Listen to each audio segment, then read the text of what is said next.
5 ghosts caught on tape. It's a dark thing. Isang grupo ng magkakaibigan ang nagpunta sa Hawkins Lab. Ito yung laboratory na ginagamit sa Netflix series na Stranger Things. Nagkatuwaan lang ang mga magkakaibigan na puntahan to out of curiosity bilang fans ng show. Excited sila sa simula pero sa pag-uwi nila, trauma ang baon-baon nila. There's no way. Fucking told you. You thought it was crazy. It's moving. I can see it. It's closing. It completely shut. That guy rolling out the window. It completely shut. The car is started. Did you see it? Oh my god. Oh my god. Oh my Look, god. Look, it's opening again. Wait, get on me. Get on me. Somebody record this. I am. This is paranormal experience. What the fuck? There's no wind either. Like you can look at the trees right now. They're not moving at all. Completely abandoned. No wind. There's nothing in there. Like you can look at the plants, the tree, nothing is blowing.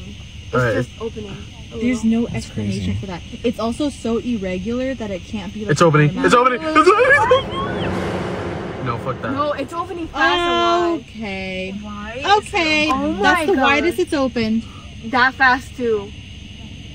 What is that? It's opening and closing.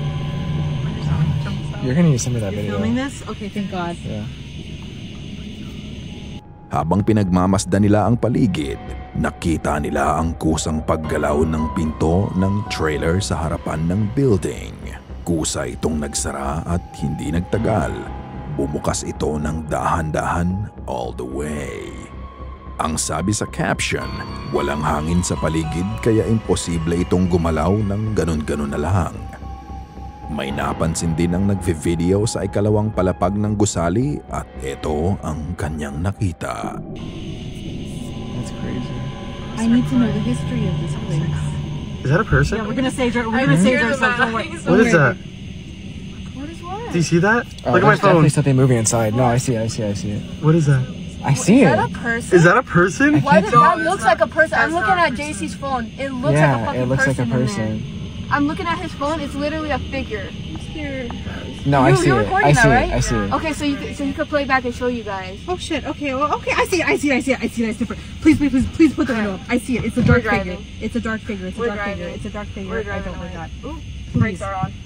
Please. I see a dark figure moving. Oh my god. That's why. Pagtutok niya sa second floor ng building, isang maitim na figura ang nakatingin sa kanila na tila ba pinagmamasdan ang bawat galaw nila. Napatanong na lang sila kung tao ba to at ang nasabi ng isa sa kasamahan nila, it's a dark thing. Matapos ng mga nasaksihan nila, napaalis na lang sila sa takot. They wanted to be entertained and the ghost delivered a performance that chilled them to the bone. The Last Patient. Bago i-demolish ang Brackenridge Hospital sa Austin, Texas, may isang batang pasyente ang namatay sa OR 11. Matapos noon, dito na nagsimula ang mga kakaibang pangyayari sa kwarto.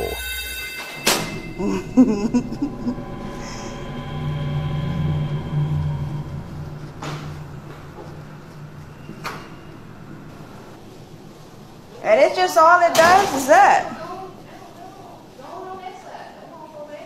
Huh? She gonna slam it on you.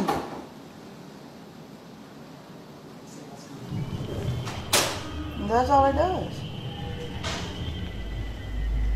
All by itself.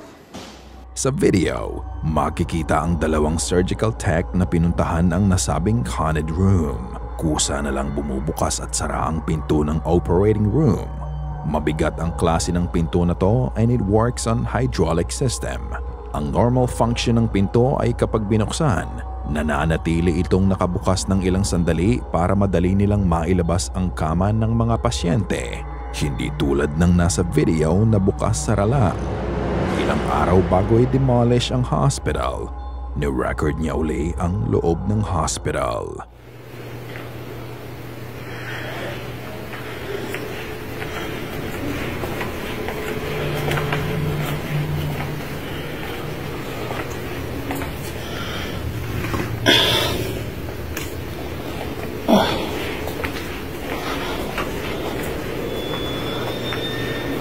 Nakita Nagustuhan niyo ba yun? Tignan mabuti ang refleksyon sa salamin ng memo board sa hallway. Makikita mo ang pagdaan ng isang figura na parang nakasuot ng medical gown pero wala namang ibang tao doon. Ang mga nakunan nga kaya sa video ay mga kaluluwang naninirahan sa nasabing gusali. Sa ngayon, tuluyan ng dinemolish ang hospital. Out in the sea. Ang short footage na mapapanood nyo ay kuha sa security cam ng US Navy ship USS Ronald Reagan habang sila ay nagpapatrol sa Western Pacific sa gitna ng karagatan. Ito ang nahagip ng camera nila.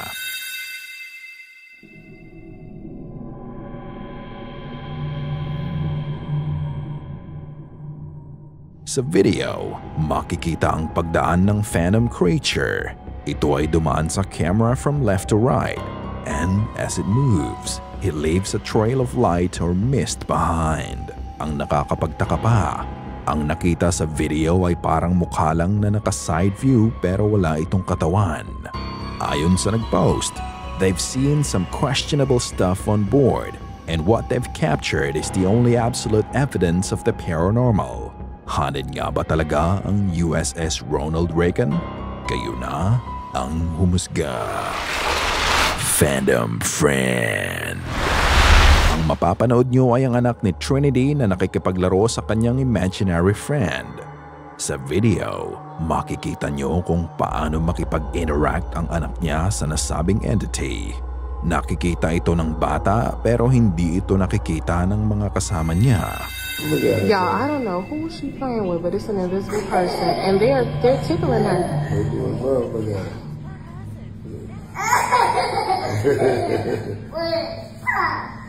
Stop.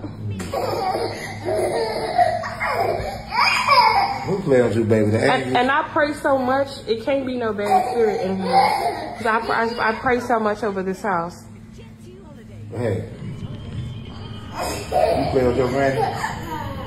You play with your granny? You play with your granny? She is really interacting. Oh my goodness. Ang bata ay tuwang-tuwa na nakikipaglaro. Wala kang makikitang negative vibes about the kids' interaction. Ganon pa man, hindi pa din mawala ang kaba sa mga magulang nito. Is it really just an imaginary friend? Or is it something more sinister than that? May isang nagsabi sa comment, some entities come smiling and playing at first. Then once you are comfy, strange mood starts to manifest. Be careful, just because baby is laughing does not mean it's a good spirit. Ano sa tingin nyo ang kalaro ng anak nila? Imaginary friend o espiritu na kinukuha ang loob nila? Hospital Cafeteria. Ang videong ito ay posted sa YouTube 15 years ago pa. May mga kumakalat na balita noon na merong multo ng batang babae ang nagpapakita sa cafeteria sa loob ng hospital. Casual lang siyang nagvi-video habang sinasabi ang background ng cafeteria. Ang hindi niya alam, ang hinahanap niya, magpapakita pala sa mismong harapan lang niya. Alright, we're at Subway at Memorial Hospital, and there's been reports of ghost activity. Maybe we'll get lucky and capture a ghost. It's ghost of a little girl. Oh my god, there she was. Talking about luck, pagkasabi niya ng ghost of a little girl. Biglang dumaan ang transparent figure ng batang babae sa camera. Mabilis ang pagdaan nito pero malinaw mong makikita ang mga braso nito na nakataas na parang may hinahabol. Maliit din ang figure kaya ito ay tugma sa pinaniniwalaan nilang multo ng batang babae. Did something bad happen to her at hindi pa din matahimik ang kanyang kaluluwa kaya nagpapakita pa din siya? But at least he got what he came for. Mystery in the sky. Ito ay nangyari sa Malvern Hills sa England. Inilalakad ni Andrew ang kanyang aso and he's also filming short clips with his phone while throwing a frisbee toy for his pet. Ginamit niya ang slow motion mode ng kanyang iPhone at nang makauwi sila sa bahay, may napansin siyang kakaiba sa isa sa mga videos niya. Ready. Steady. Ooh.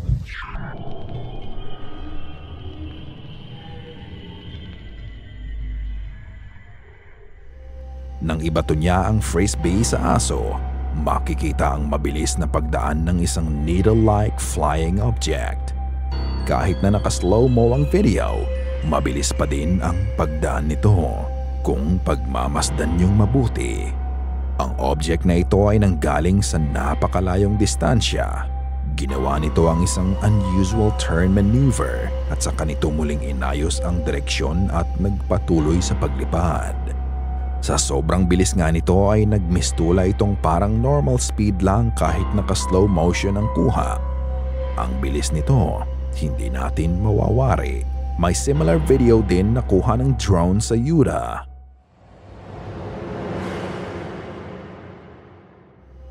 Katulad ng nasaunang video, mabilis din ang pagdaan ng flying object na to.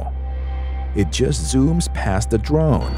Sa bilis ng pag-progress ng ating technology, may mga bagay pa din talagang mananatiling misteryo sa atin. Ikaw ka Goosebumps, naniniwala ka din ba sa UFO? Sana ay kinilabutan ka sa mga video na aming itinampok ngayong gabi. Kung may nais kang ibahagi ay bukas ang aming email na goosebumpstopstories@gmail.com at Facebook page. Check out our TikTok page na din at Goosebumps Top 5. At kung hindi ka pa nakasubscribe at nakalike sa channel at video na ito, gawin mo na.